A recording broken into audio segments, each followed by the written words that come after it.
आज के इस वीडियो में इडियम्स एंड फ्रेज की दूसरी सीरीज आपके सामने प्रस्तुत है। जैसा कि हमने एक मुहावरा पहले ही यहाँ पे लिख दिया है, लेकिन इसके पहले जब हम लोग कल वाला जो वीडियो अपलोड किए थे उसमें से केवल हमने 5 रखा था जानबूझ के, ताकि आप उसकी पृष्ठभूमि समझ सके, वो कहाँ से उठाया जाता है, कैसे पूछा जाता है, क्या यूज होता है उसका। आज इस वीडियो में आपको जो कुछ भी मिलने वाला है बहुत ही महत्वपूर्ण, बहुत ही मजेदार, इंटरेस्टिंग मिलने वाला है। जैसे एक प्रोवर्ब आज यहाँ आपके सामने है, कहते हैं बिटवीन चापडिस एंड स्केला, या इसी को जिस तरीके से कल हम लोगों ने पढ़ा था अबोध ऑफ कंटेशन या एप्पल ऑफ डिस्कार्ड, दो प्रोवर्ब, दो इडियम्स एक साथ पूछा जाता है, वैसे ही यहाँ इन दोनों का मतलब एक ही है। कह रहा है बिटवीन चापडिस, ध्यान से देखिएगा, एंड स्केला, इन दो शब्द का पहले मतलब समझना होगा। चापडिस का मतलब होता है भंवर, पानी समुद्र के अंदर जो भंवर होती है, जो आप देखते होंगे भंवर वर्फुल जिसे कहते हैं, वो किसी भी चीज को वो खींच लेती है ब्लैक होल की तरह। तो शिप को, समुद्र में आने वाले किसी भी यात्री को, जहाज को, किसी भी चीज को वो अपने अंदर खींच के उसे डुबो के मार देती है। तो कहते हैं कि अभी फिर यहाँ पे होमर का नाम आएगा। होमर जिसने इलियड और ओडिसी की रचना की थी। ओडिसी में ओडिशस नाम का जो एडवेंचर पसंद करने वाला एक यात्री है, वो दुनिया की सैर पे निकलता था, उसी से संबंधित यात्रा में होमर ने ओडिसी में लिखा है। तो ओडिसी ओडिशस एक बार समुद्र की यात्रा में जा रहा था, तो अचानक एक ऐसा सिचुएशन उसके सामने आया कि जब उसकी शिप, नाव जो थी, जिस नाव से वो अपने सारे लोगों को लेकर यात्रा कर रहा था, उसके ठीक सामने चापडिस एक बहुत बड़ा भंवर दिखाई दिया। अब उसे लगा कि हम लोग की शिप उसमें डूब जाएगी, सब लोग मर जाएंगे। तो वो कहा कि अपने नाविकों को, अपने पायलट्स को बोला कि नाव को टर्न कर लो, किनारे ले लो, दूसरी तरफ मोड़ लो। तो जब वो दूसरी तरफ मोड़ते हैं तो वहां एक स्केला, जिसको कहते हैं, जिस तरीके से अपने यहाँ शेषनाग को कहा जाता है कि 15-20 या 100 मुख को लेके शेषनाग रहते हैं, इसी तरीके से स्केला नाम का भी एक राक्षस, एक दैत्य वहां उस पानी में रहता था। जितनी चीजें चापडिस भंवर से बच जाती थी, जो निकल जाती थी, उनको स्केला खा जाता था, और जो स्केला से बच के पानी की तरफ भागते थे उसको वो भंवर, वो चापडिस, ये भी एक राक्षसीन के रूप में वहां प्रस्तुत किए हैं होमर ने। तो इन दोनों के बीच में ये फंस जाता है ओडिशस। अब ये एक इडियम्स वहां से निकाल के लाए कि बिटवीन चापडिस एंड स्केला, लेकिन इसका मतलब क्या है? To choose two undesirable situation, यही आपके ऑप्शन में देगा। या आप अपने हिंदी में भी आप पढ़े हैं कि आसमान से गिरे खजूर पे अटके। दो ऐसे सिचुएशन के बीच से व्यक्ति जब फंस जाता है, उस कंडीशन के लिए ये कहते हैं बिटवीन चापडिस एंड स्केला। इसी बात को आसान भाषा में कहते हैं बिटवीन डेविल, डेविल का मतलब राक्षस, एंड डीप सी, मतलब राक्षस है एक तरफ गहरा समुद्र है, एक तरफ ये गहरा समुद्र है, दूसरी तरफ स्केला नाम का राक्षस है। मतलब वही है कि इस तरीके से एक ऐसे सिचुएशन में व्यक्ति पड़ जाना जहां से उसके लिए दो ऑप्शन तो हो, लेकिन दोनों ऑप्शन कैसे हो? जानलेवा हो। टू चूज, देखा जाए तो to choose between two undesirable situation. Note कर लीजिए। आगे हम लोग जब इससे बढ़ेंगे तो ये तो बहुत इंपॉर्टेंट है, कोई ऐसा एग्जाम नहीं जिसमें पूछा नहीं जाता है। होमर जिसने इलियड और ओडिसी की रचना की, दो महाकाव्यों की। इलियड में से हम लोगों ने ट्रोजन वार से संबंधित जो कुछ इडियम्स लिया था, जैसे एप्पल ऑफ डिस्कार्ड था, एक्किलीज हिल था। आज जो उसका दूसरा सीरीज था ओडिसी से ओडिशस नाम के व्यक्ति के ट्रेवलॉग से ये कहानी निकली थी, और इससे हम एक मुहावरा देखे। आज का जो दूसरा है, पहला तो कंफर्म हो गया कि between devil and deep sea. इसके बाद दूसरा है, बहुत आसान है, बहुत बार पूछता है, ब्रेक द आइस। क्या पूछता है? Break the ice. अब देखिएगा, अब इसका मतलब होता है टू स्टार्ट कन्वर्सेशन, या इसे और आसान कह सकते हैं आप, हिंदी कह सकते हैं, मौन का वातावरण तोड़ना। मौन का वातावरण तोड़ना कैसे भाई? ब्रेक द आइस से क्या मतलब है? यहां तो लग रहा है कि बर्फ को तोड़ना। एक ऐसा सिचुएशन बन जाए कि जब चारों तरफ बर्फ जम जाए, तो बर्फ तब जमेगी जब टेम्परेचर माइनस में होगा, और जहां टेम्परेचर माइनस में होगा वहां पशु पक्षी जीव जंतु जानवर सब छोड़ के भाग जाएंगे, चारों तरफ बर्फ होगा, पेड़ के ऊपर, रास्तों के ऊपर, नदी के ऊपर, झील के ऊपर चारों तरफ बर्फ हो जाएगा। आप जानते हैं कि पहाड़ी इलाकों में जहां बर्फबारी होती है, जहां रास्ते ब्लॉक हो जाते हैं, वहां बर्फ को हटाने के लिए एक गाड़ी आती है, बर्फ को तोड़ती है, तोड़ तोड़ के हटा हटा के उसे साफ करती है। इसके बाद बाकी गाड़ियों के लिए आवागमन सुलभ हो पाता है। बाकी चारों तरफ बर्फ जमा रहता है, रास्ते को केवल क्लियर करते हैं। तो जब वो गाड़ी आती है और आइस ब्रेक करती है, आइस को तोड़ती है, तो आइस को तोड़ने से ज्यादा महत्वपूर्ण चीज वहां ये होता है कि जहां चारों तरफ सन्नाटा है, जहां किसी चीज की आवाज नहीं आ रही है, जब बर्फ को तोड़ा जाता है तो पूरे वातावरण में बहुत जोर से आवाज होती है, कड़ कड़ कड़ाक कड़ाक करके आवाज, उस बर्फ के तोड़ने से, उस लोहे के टकराने से वो आवाज आती है। तो जहां चारों तरफ सन्नाटा था, जहां कोई एक पक्षी नहीं बोल रही थी, वहां ब्रेक द आइस के कारण आवाज आना शुरू हुआ। यानी चारों तरफ जहां मौन हुआ करता था, एकदम शांति हुआ करती थी, वहां अचानक से आवाज आना शुरू हो जाता है। इसलिए इस प्रोवर्ब को यहां से उठाए हैं कि मौन का वातावरण कैसे टूटा जाए। मान लीजिए इस कमरे में कोई मीटिंग चल रही है, कोई झगड़ा हुआ है, कोई विवाद हुआ है, किसी प्रिय व्यक्ति की डेथ हुई है और सारे लोग शांति में बैठे हुए हैं। Then who will lead to break the ice? इस मौन के वातावरण को तोड़ेगा कौन? कौन बोलेगा? पहली शुरुआत कौन करेगा? इसके बाद जब वो बात करना शुरू करता है, करे जाने दीजिए, जो होना है हो गया, या इस विवाद को समाप्त करिए, यहां से रास्ता दे दीजिए, यहां से पानी निकाल दीजिए, व्हाटएवर जो भी। तो मौन का वातावरण का मतलब कि मीटिंग चल रही थी, अचानक से कोई एक आदमी उठा और उसका मोबाइल बज उठा, तो क्या हो जाएगा? वो ब्रेक द आइस हो जाएगा। सिचुएशन समझिएगा, केवल बर्फ को तोड़ने जैसी बात नहीं है। वो गाड़ी जब आके उस टकराती है बर्फ से, आवाज जब वहां पे प्रचुर मात्रा में शुरू होता है, यहां से इसको उठाए हैं टू स्टार्ट कन्वर्सेशन, या मौन का वातावरण तोड़ना। ठीक है, अब ये कभी नहीं भूलेगा आपको। अगला है हिट बिलो द बेल्ट। ये बहुत पूछता है। परसों कल वाले वीडियो में जब हम लोग अपलोड किए थे तो हल्का सा चर्चा इसका किए थे, इसीलिए ये याद था। हिट बिलो द बेल्ट, ये इसको आप जान सकते हैं इसके अर्थ से। ये ऐसा इडियम है जिसका अर्थ कर रहा है हिट, हिट मतलब मारना, बिलो मतलब नीचे, द बेल्ट, बेल्ट हम लोग लगाते हैं ना यहाँ कमर पे, कमर के नीचे मारना, तो इसे कहते हैं अनफेयर या फाउल कहते हैं इसे, फाउल। जैसे हम लोग खेलते हैं ना क्रिकेट या कबड्डी, प्रो कबड्डी लीग चल रहा है, अगर एक लाइन है उस लाइन के बाहर चला जाता है आदमी तो फाउल माना जाता है। बॉल बाउंड्री को टच कर देती है तो 4 रन 6 रन, एक रूल बना होता है हर खेल में। तो हिट बिलो द बेल्ट का मतलब यह हो गया कि जब गदा का युद्ध होता था प्राचीन काल में, तो शरीर के ऊपर, कमर के ऊपर के पोर्शन के ऊपर आप गदा से प्रहार कर सकते हैं, लेकिन बेल्ट के नीचे प्रहार करना फाउल माना जाएगा, वो सही नहीं माना जाएगा, वो गेम का हिस्सा नहीं है, वो चीटिंग है वो एक तरीके से। जैसे फॉर एग्जाम्पल जब भीमसेन द्रुत क्रीड़ा के दौरान जब दुर्योधन द्रौपदी को खिंचवा के बालों से पकड़ के सभा में लाता है और फिर अपना जंघा खोल के चुनौती देता है, आमंत्रित करता है, कहता है कि इस जंघे पे आके बैठो, तो भीमसेन वहां शपथ लेते हैं कि कुरुक्षेत्र में मैं तुम्हारे इस जंघे को तोड़ दूंगा। युद्ध होता है। फिर आप जानते हैं कि एकिलीज हिल के समय जिस तरीके से उसके एकिलीज के हिल को कमजोर बना रह गया था, उसी तरीके से जब भगवान ने दुर्योधन को बीच में रोका तो वो केले का छाल लपेट के और मां के सामने चला गया, जिसकी वजह से उसका जंघा जो है वो नश्वर बना रहा। और जब युद्ध होता है तो आपको पता है कि जब शरीर पे मारने के बाद वज्र की तरह कहीं कुछ नहीं होता था, तो भगवान ने इशारा किया कि जंघे पे प्रहार करो। बस भीमसेन नचा के और जब जंघे पे मारे तो वो नश्वर था, वो टूट गया और ये गिर गया, मृत्युशैया पे पड़ा हुआ था।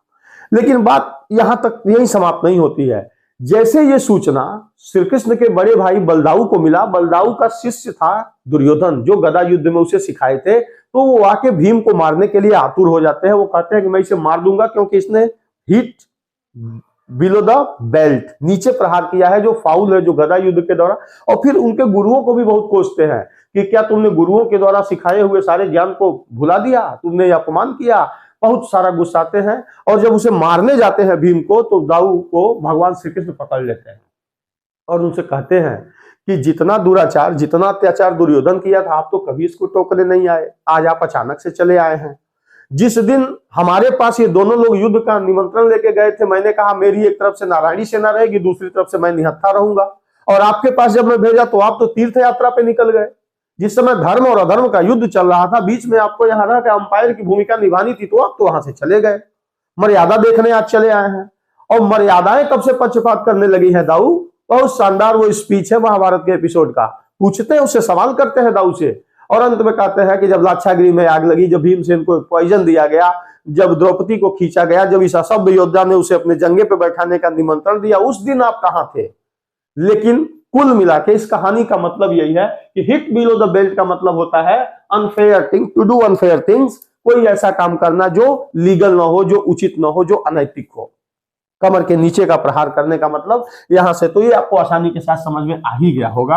आगे की तरफ हम जब बढ़ेंगे, हिट बिलो द बेल्ट के बाद इसी में आता है कैच, ध्यान दीजिएगा, ये बहुत पूछता है, कैच अ टार्टर। क्या है? Catch a tartar. टार्टर का मतलब यहाँ पे काई समझते होंगे आप, एलगी जिसे कहते हैं। जैसे आप देखिएगा, अगर किसी व्यक्ति का दांत का बनावट कुछ ऐसा है कि दांत किसी किसी का ऊपर नीचे होता है, तो जो दांत नीचे की तरफ होता है उसकी सफाई ढंग से न होने के कारण उसमें ऐसा पीलापन बैठ जाता है कि जिसे आप किसी भी सूरत में साफ करना चाहे तो वो साफ नहीं होता है। जैसे टाइल्स ले लीजिए, जैसे कोई पत्थर लगा हुआ है, पत्थर ले लीजिए, और आप टाइल्स को देखते हैं कि गंदगी है, धूल जमा हुआ है, मिट्टी जमा हुआ है, कालापन है, उस पर काई लगी हुई है, तो आपको शुरुआत में लगता है कि अभी इसको साफ कर देंगे ना, व्हाइट हो जाएगा। लेकिन जब उसे आप साफ करना शुरू करते हैं तो कैच अ टार्टर से मतलब समझिएगा, वो शुरुआत में तो लगता है कि बहुत आसान है, मैं इसे कर लूंगा, लेकिन जब आदमी उसको साफ करने के लिए प्रयास करना शुरू करता है तो पता चलता है कि ये काई जकड़ी हुई है, ये साफ होने वाली नहीं है। तो इसका मतलब क्या है कि शुरुआत में चीज आसान समझ के काम करना, but found it strongly, believe strongly, बस इसे पाना कि ये तो इसका विश्वास बहुत ही जबरदस्त है। शुरू में आसान समझ के काम करने का प्रयास करना तो जरूर, लेकिन बाद में वो असंभव जैसा दिखाई देने लगता है। तो टार्टर का मतलब यहाँ काई से है, या आप इसे समझ जाइएगा मैल से है। अगर पूछे कि मतलब शुरुआत में चीजें आसान दिखाई दे, लेकिन बेसिकली वो कैसी होंगी? बहुत ही मजबूत होंगी, बहुत ही ताकतवर होंगी। इस प्रोवर्ब का, इस इडियम्स का ये मतलब है। अब है बीट अबाउट, ये भी आप जान जाएंगे, beat about the bush. Bush मतलब होता है झाड़ी, इसे आप समझ जाएंगे, झाड़ी। कर रहा बीट अबाउट द बुश, इसका मतलब होता है कि अवॉइड मेन टॉपिक, मतलब बात को घुमा फिरा के कहना। हमारे बड़े पिताजी थे, कोरोना काल में बेचारे दिवंगत हो गए, स्मृति शेष है, श्री मुरलीधर शर्मा जी। वो, हम उनसे बहुत प्यार करते थे, लेकिन वो सबसे ज्यादा प्यार अपनी साइकिल से करते थे। अगर दादाजी के पास, बड़े पिताजी के पास जाके कहना होता था कि साइकिल दे दीजिए, बाजार जाना है, सब्जी लाने जाना है, पेन खरीदने जाना है, कॉपी खरीदने जाना है, तो हम डायरेक्ट अपनी बात उनसे नहीं कर सकते थे कि पापा जरा चाबी दे दीजिए, हमें बाजार जाना है, कहीं नहीं पाते थे। वो अपनी साइकिल को इतना प्रेम करते थे, तो उनके लिए पूरा घुमा फिरा के बात करना पड़ता था कि बाबूजी, दादाजी बाजार नहीं जाएंगे? कहते थे नहीं हो, आज बाजारे जाए मन नहीं करता। तो सुरती खाते थे, वो सुरती नहीं आएगा, चाहे सब्जी नहीं लाना है, चाहे कुछ इस तरीके कहते थे, लाना तो है, तो चले जाए क्या हम? तो ठीक बा, चल जा, ले ला साइकिलिया। तो अंदर अंदर बड़ी खुशी होती थी, क्योंकि हम मांग नहीं सकते थे, कर नहीं सकते थे, उनसे कहलवाना पड़ता था, इसलिए घुमा फिरा के बात को इधर उधर से करना पड़ता था। वही चीज है बीट अबाउट द बुश का मतलब झाड़ी। अब इसका एक दूसरा भी मतलब है, जैसे गांव में जब खेत में गन्ना कट जाता था, गन्ने के साथ साथ गेहूं जो मुख्य फसल है, जब दोनों कट जाता था एक साथ, तो बहुत ज्यादा दूर तक खेत खाली खाली दिखाई देता था। और उस समय अगर कहीं बुश है, कहीं झाड़ी है, कहीं पेड़ों का झुंड है, कहीं इस तरीके से है, तो उसमें खरगोश जो है वो छिपे रहते थे। सब गांव के बच्चे 9-10 बजे खाना वाना खाने के बाद 10-20 शिकारी कुत्तों को पकड़ के 25-50 लड़के इकट्ठा होके लाठी डंडा लेके जाते थे और जाके खरगोश का शिकार करते थे। अब करना क्या होता था कि खरगोश दिखाई तो दे नहीं रहा है, और बच्चे दूर दूर तक फैल जाते थे, 10 किलोमीटर के एरिया में लड़के फैल जाते थे। और कुछ बच्चे जो शिकारी प्रवृत्ति के होते थे, वो डंडा लेके और जो झाड़ी होती थी बुश, उसमें पीटते थे, ताकि वो वहां से निकलेगा, निकल के भागेगा। तो चारों दिशाओं में लड़के हैं, कुत्ते हैं, उसे पकड़ के दौड़ा के पकड़ते थे, मारते थे उसको। अब कह रहा है कि जब झाड़ी को, बुश को ये लोग डंडे से पीटते थे तो इनका मुख्य काम क्या होता था? खरगोश पकड़ना। तो खरगोश नहीं पकड़ते थे, उस समय झाड़ी के ऊपर अटैक किया जाता था, मारा जाता था, उसको झाड़ा जाता था, क्योंकि उन्हें पता था कि खरगोश इसी में छिपा हुआ है। खरगोश के अलावा कभी कभी उसमें से सांप भी निकल जाते थे। लेकिन बीट अबाउट द बुश का मतलब अवॉइड मेन टॉपिक। आप याद करिएगा कि पकड़ना खरगोश है लेकिन प्रहार झाड़ी पे हो रहा है। मांगना हमको साइकिल है लेकिन हम डायरेक्ट नहीं मांग सकते हैं, घुमा फिरा के अपनी बात को रख रहे हैं। बीट अबाउट द बुश, आप इस बात को समझिएगा। और हाँ, ये जितने भी इडियम्स आप पढ़ रहे हैं ये कभी न कभी आपको किसी न किसी एग्जाम में अवश्य मिलेंगे। कैट पॉज, कैट पॉज अगला है। अब ये एक कहानी है, रोम के अंदर ये कहानी चलती है कि एक किसान था जिसके पास एक बंदर और एक बिल्ली दोनों थे। तो वो बिल्ली को बहुत प्रेम करता था और बंदर चूंकि चंचल था इसलिए वो बंदर से प्रेम नहीं करता था। बंदर को हमेशा बांध के रखता था और बिल्ली हमेशा खुली रहती थी। तो एक दिन क्या हुआ कि बंदर बंधा हुआ था और किसान खेतों में चला गया, आग में कुछ मूंगफली कुछ रख के नट वगैरह चला गया कि जब उधर से आएंगे तो पका हुआ होगा तो हम इसे धीरे धीरे खाएंगे। तो बंदर क्या किया कि बिल्ली की प्रशंसा किया, खुशामद किया। बंदर यहाँ मेल को रिप्रेजेंट करता है और बिल्ली फीमेल को। तो फीमेल जो है वो प्रशंसा की भूखी होती है, उन्हें एक बार प्रशंसा कर दीजिए, बहुत सुंदर हो, ये हो, तो वो आपका सब काम कर देती है। बंदर इस बात को जानता था, उसने कह दिया तुम बहुत खूबसूरत हो, तुम्हारे पंजे कितने अच्छे हैं, और इतना उसे मोटिवेट करता है कि वो आग में से धीरे धीरे मूंगफली का दाना निकालती जाती है और बंदर फोड़ फोड़ के उसे खाता जाता है। किसान जब बाद में घर आता है तो देखता है कि सारे उसके नट्स खा चुके हैं। तो फिर वो देखता है कि बंदर तो बंधा हुआ है। फिर उसकी नजर बिल्ली पे पड़ती है और आग निकालने के कारण उसके हाथ में राख लगी हुई है और उसका हाथ थोड़ा थोड़ा जला हुआ है क्योंकि उसमें आग था।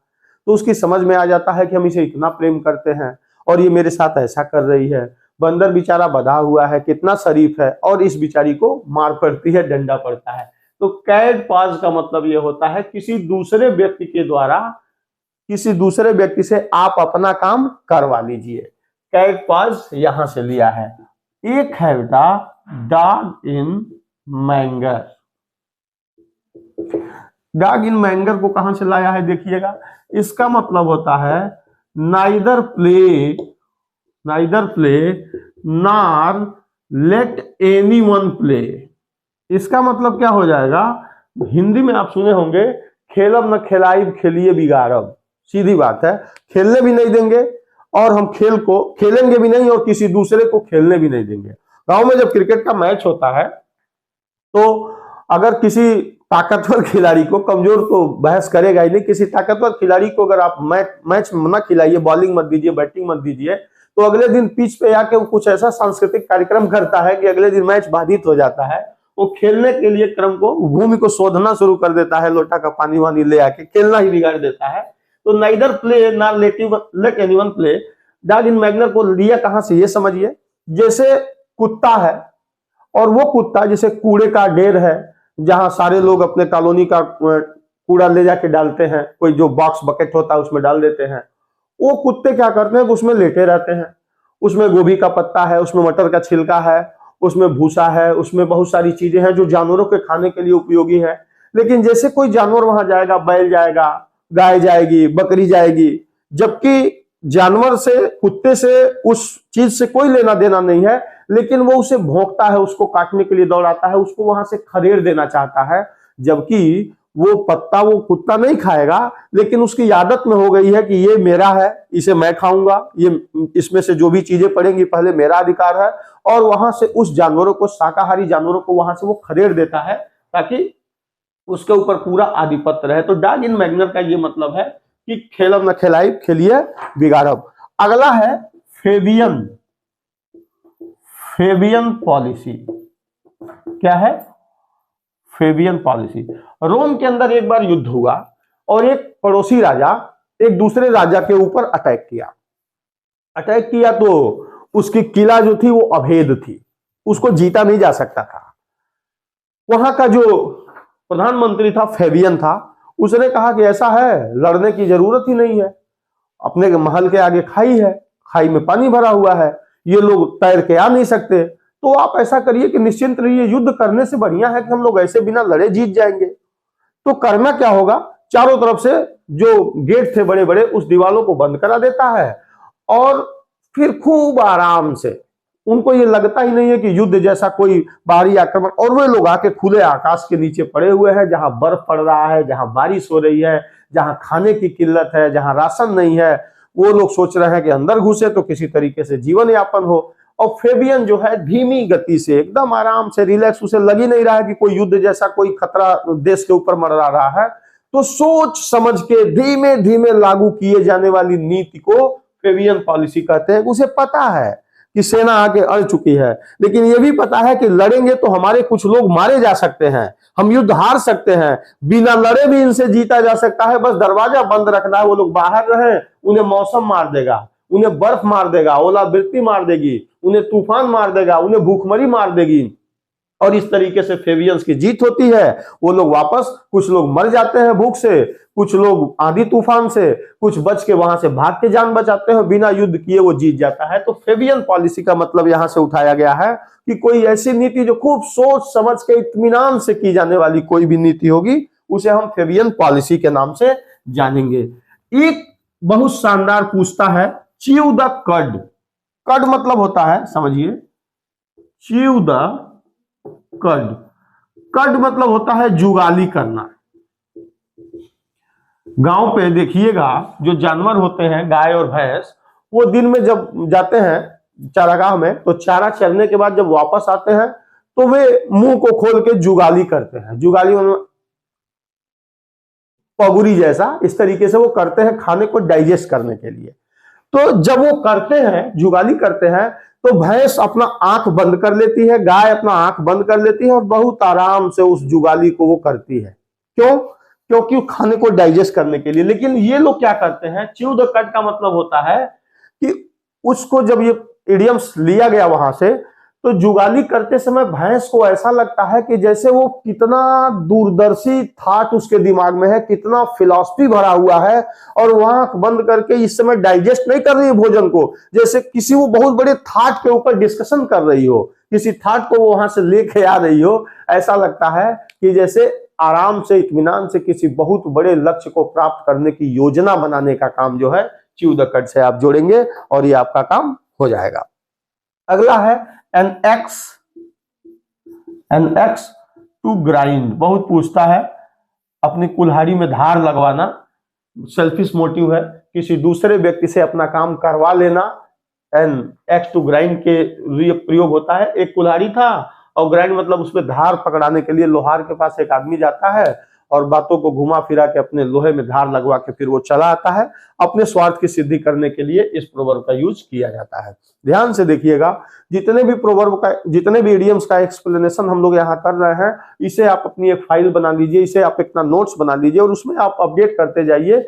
एक बार किसी भी एग्जाम के टाइम पे जब इसे पलटेंगे, सारी चीजें ऐसे याद आ जाएंगी और इसमें से आपका काम हो जाएगा। आज के वीडियो में बस इतना ही, अगले वीडियो में फिर मिलते हैं। बहुत बहुत धन्यवाद।